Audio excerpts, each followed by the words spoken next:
You are now tuned in to your number one radio station.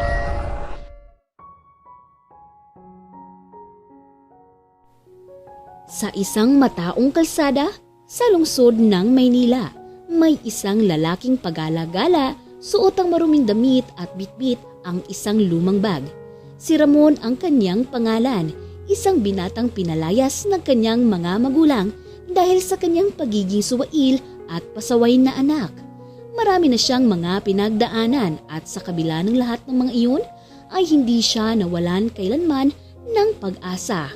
Minsan si Ramon ay isang masayahin at mapagmahal na bata, ngunit dahil na rin sa kakulangan ng atensyon at gabay mula sa kanyang mga magulang na abala sa kanilang negosyo, nagsimulang maghanap ng pansin si Ramon sa maling paraan.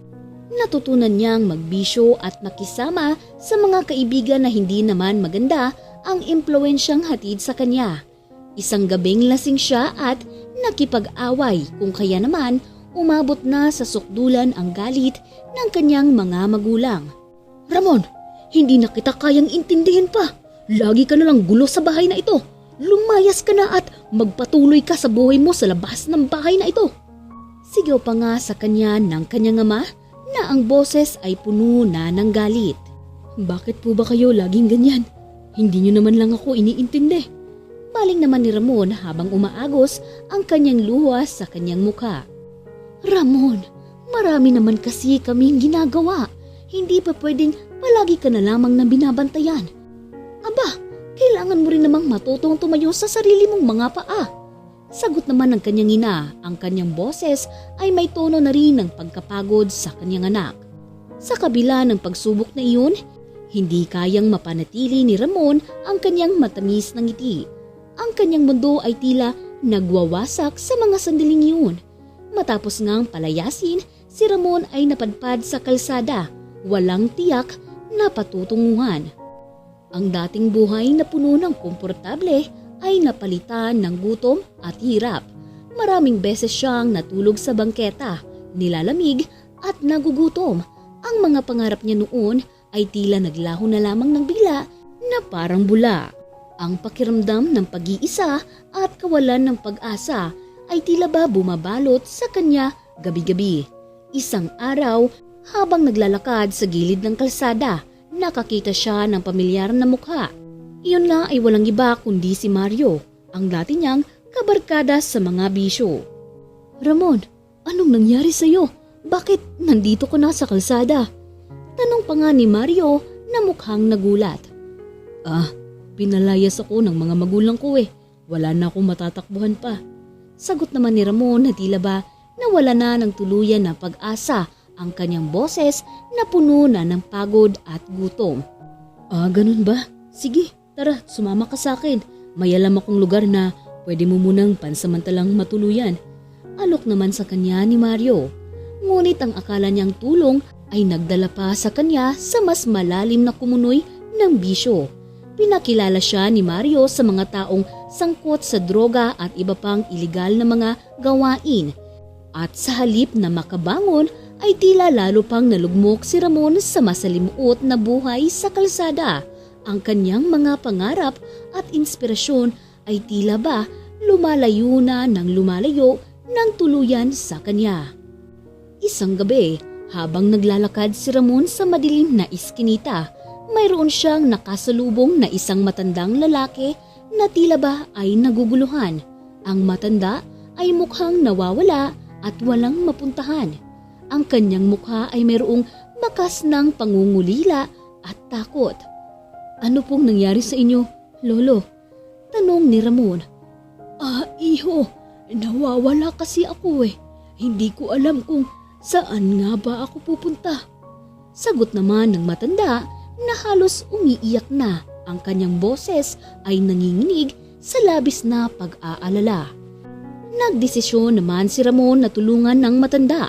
Binalikan niya ang kanyang kakayahan sa pagkilala ng mga lugar at tinulungan nga ang matanda na makauwi sa kanyang pamilya. Ang pamilya naman ng matanda ay labis na nagpasalamat kay Ramon at inalok pa nga siya ng makakain at matutuluyan. Ang kanilang kabutihan ay nagbigay muli ng liwanag sa madilim at tila nalulunod na mundo ni Ramon. Iho, maraming salamat sa pagtulong mo sa akin ha. Hindi ko alam kung anong nangyari sa iyo pero alam kong mabuti kang tao at mayroon kang busilak na puso. Sabi naman ng matanda at ang kanyang mga mata ay punong-puno nga ng pasasalamat kay Ramon. Salamat din po lolo. Matagal na po akong naliligaw sa buhay Siguro ito ang pagkakataon ko para makapagbago ng buhay ulit. Sagot naman ni Ramon at nagdesisyon na simulang muli ang kanyang buhay. Ang bawat salita niya noon ay punong-puno nga ng panibagong pag-asa. Nagsimulang magtrabaho si Ramon sa isang maliit na tindahan bilang kahero. Kahit mababa ang kanyang sinasahod ay tiniis niya ang lahat ng hirap at pagod para lamang makaipon kahit papaano ng kaunting pera. Sa kabila nga ng lahat ng pagsubok, nagkaroon siya ng mga kaibigan sa katauhan ni Mang Tonyo, ang may-ari ng tindahan na siya na ring naging gabay niya sa tamang landas. Ramon, alam mo ba iho, kung magpapatuloy ka sa pagsusumikap mo, sigurado ako na mayroon kang mararating sa buhay mo. Payo pa nga ni Mang Tonyo sa kanya, isang gabi habang sila'y nag-uusap sa tindahan. Ang kanya namang tono ay punong-puno ng pag-asa at paniniwala kay Ramon, kung kaya naman ay muling nabuhayan ng loob ang binata. Nako, salamat po Mang Tonyo. Hindi ko po alam kung ano ang gagawin ko kung wala po kayo. Tugon naman ni Ramon habang hawak-hawak ang maliit na notebook na puno nga ng kanyang mga plano at pangarap sa buhay. Minsan Ramon, ang buhay ay parang isang tindahan. Kailangan mong mag-imbak ng tiyaga at sipag para naman sa mga panahong mahirap ka ay mayroon kang makukuha. Kaya huwag kang sumuko iho. Naniniwala ako sa kakayahan mo. Dagdag pa nga ni Mang Tonyo. Sa pamamagitan ng kanyang pagtsatsaga at disiplina, unti-unting lumago ang kinikita ni Ramon. At nang makaipon na nga siya ng sapat na pera, ay nagdesisyon siya na magsimula ng sariling negosyo. Nagsimula siya sa maliit na karinderya na kalaunan ay lumago at naging isang matagumpay na kainan. Hindi nga nagtagal ay naging kilala si Ramon sa larangan ng pagnenegosyo. Ang kanyang pangalan ay umabot na rin maging sa mga lokal na pahayagan. Isang gabi habang nag-iisip sa kanyang opisina, napagtanto niya na panahon na upang bumalik at harapin ang kanyang nakaraan. Gusto nga niya na ipakita sa kanyang mga magulang ang kanyang naging pagbabago at tagumpay sa buhay. Hindi para magmalaki kundi upang ipakita na ang kanilang dating suwail na anak ngayon nga ay ganap na nagbago at maipagmamalaki na rin ng kanyang pamilya. Isang gabi habang abala sa paghahanda ng hapunan si Aling Marta, narinig niya ang isang katok sa kanilang pintuan. Nang buksan nga niya ito, laking gulat niya nang makita si Ramon na nakatayo sa harap ng kanilang tahanan. Malinis at maayos ang kasuotan at mukha nga na nagtagumpay na. Ramon, ikaw ba yan anak? Tanong nga ni Aling Marta na halos hindi makapaniwala sa kanyang nakikita. Ang kanyang boses ay puno ng pagkabigla at pagkamangha. Opo inay, ako po ito. Pwede po ba akong pumasok sa bahay? Malumanay naman na tanong ni Ramon. Anak, syempre. Pasok ka, sige iho, pasok ka. Sagot naman ni Aling Marta habang yumakap ng mahigpit sa kanyang anak. Ang kanyang mga mata ay punong-puno nga ng luha at kaligayahan. Nasa sala naman ang kanyang ama at nagbabasa ng dyaryo. Nang makita naman ito si Ramon ay agad siyang tumayo. Nanlaki ang mga mata niya sa labis na pagkagulat. Ramon anak, ikaw ba talaga yan? Tanong ng kanyang ama at tila ba hindi makapaniwala. Ang boses naman nito ay puno ng pag-aalala at may kahalong saya. Opo itay, ako nga po ito.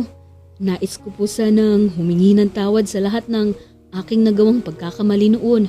Nais ko rin pong ipakita sa inyo na nagbago na po talaga ako. Sagot naman ni Ramon habang nag-aalangan pa sa kanyang harapan. Tumayo ka anak, hindi mo kailangang humingi ng tawad sa amin. Ang mahalaga, nandito ka na.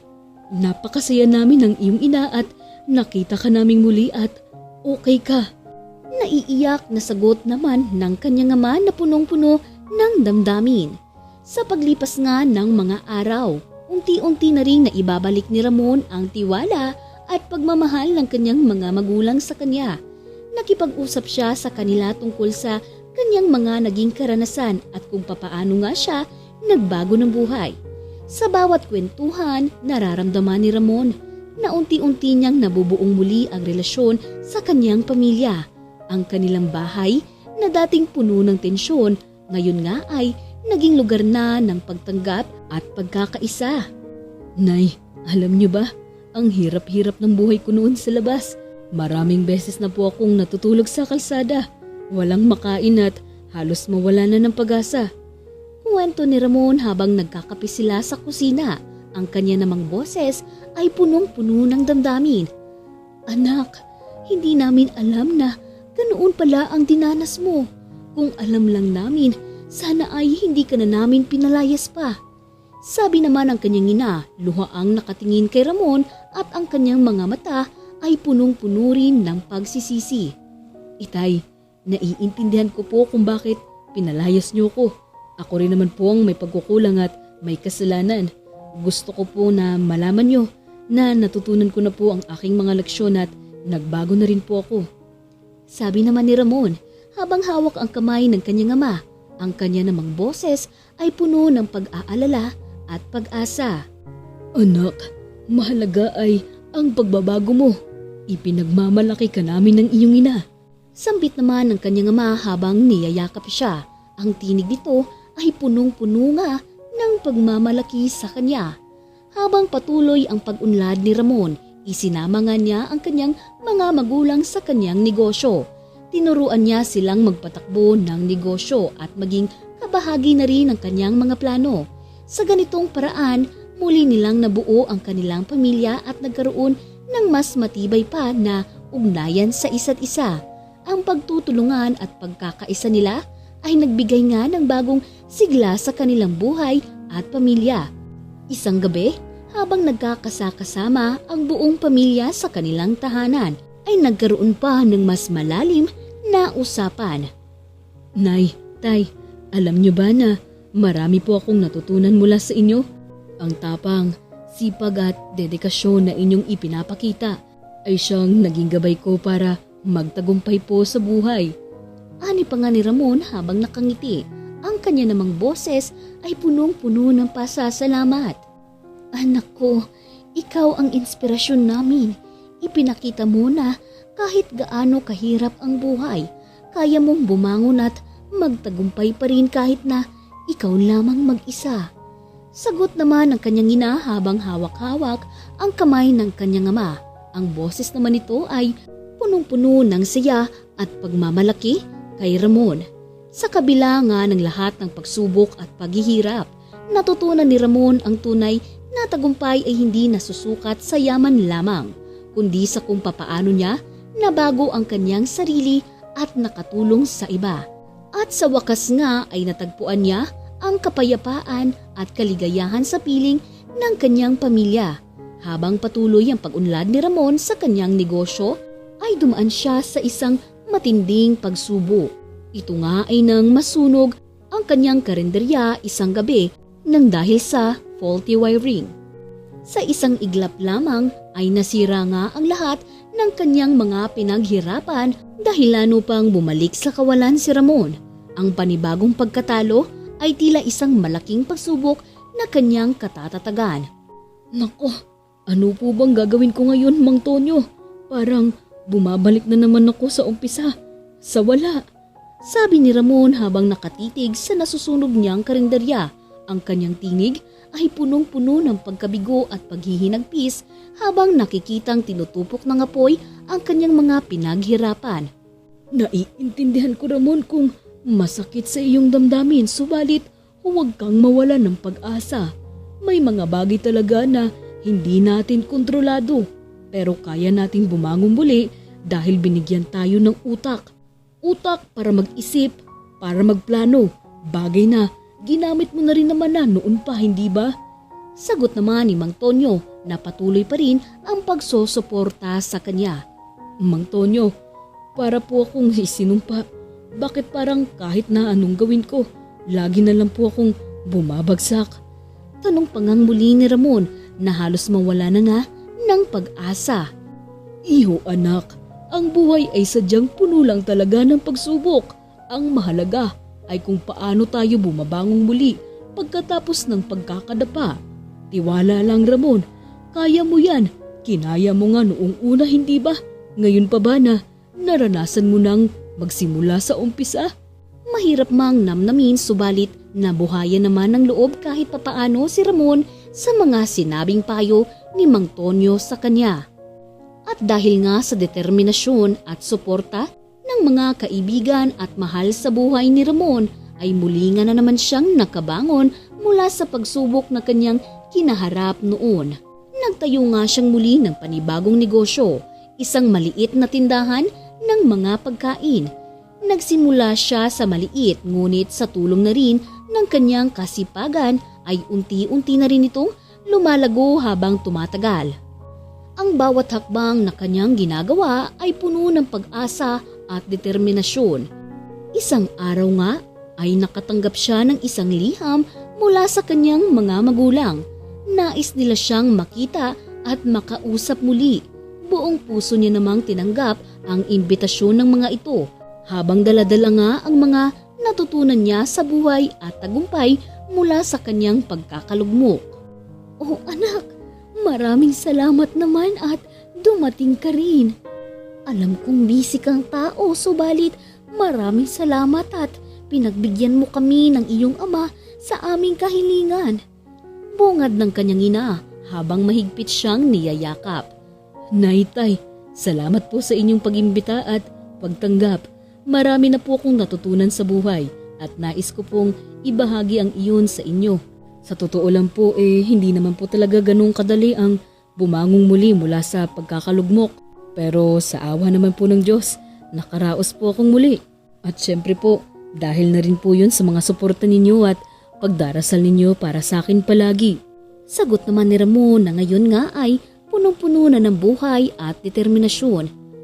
Mahalaga sa amin anak ang iyong pagbabalik.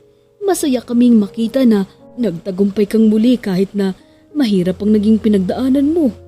Sagot naman ng kanyang ama na ngayon nga ay tila nagpapakita na ng mas higit pa na pagmamahal para sa kanya. Alam niyo po, sa lahat ng pinagdaanan ko, mas natutunan ko po na i-appreciate ang buhay.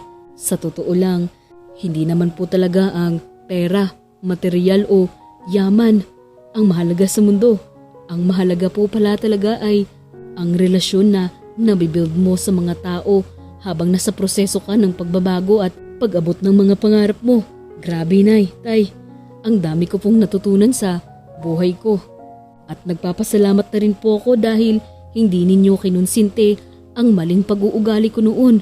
Bagkus ay hinayaan ninyo ako na matuto sa sarili kong pagkakamali. At ngayon, kita nyo naman po, natutunan ko na ang leksyon ko sa buhay.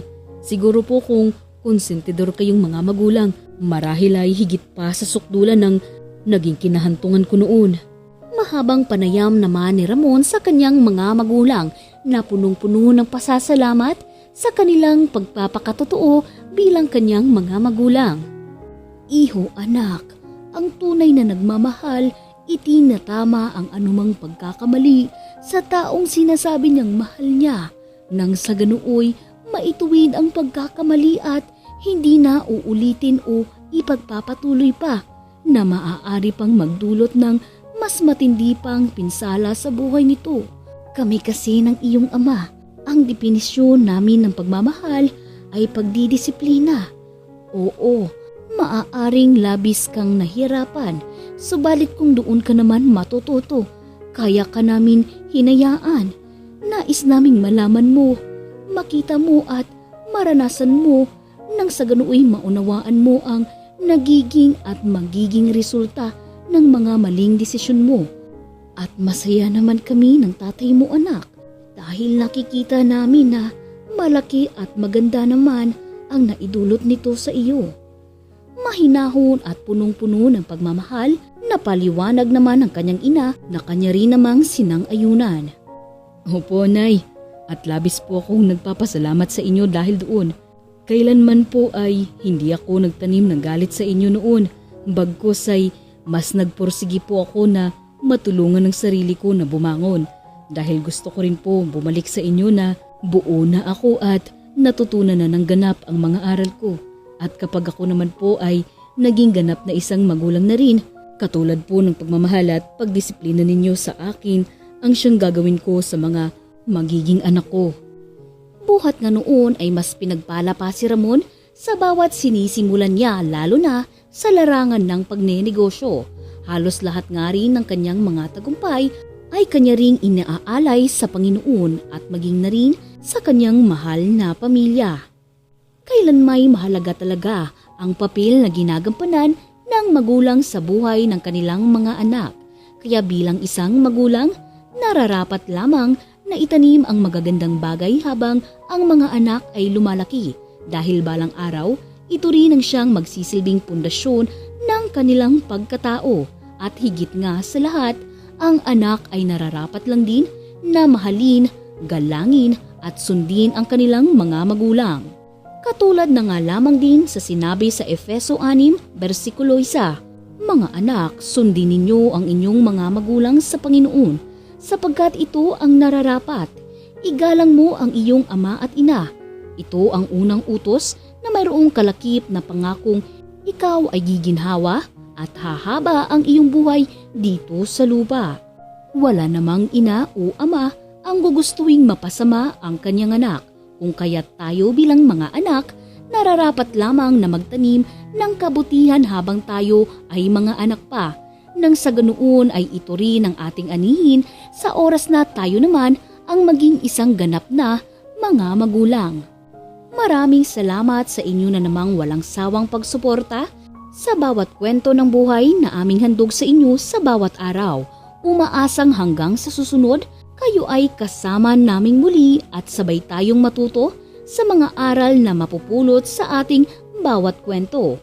Ito pong muli ang Von Emelia Radio. Hanggang sa muli, maraming salamat.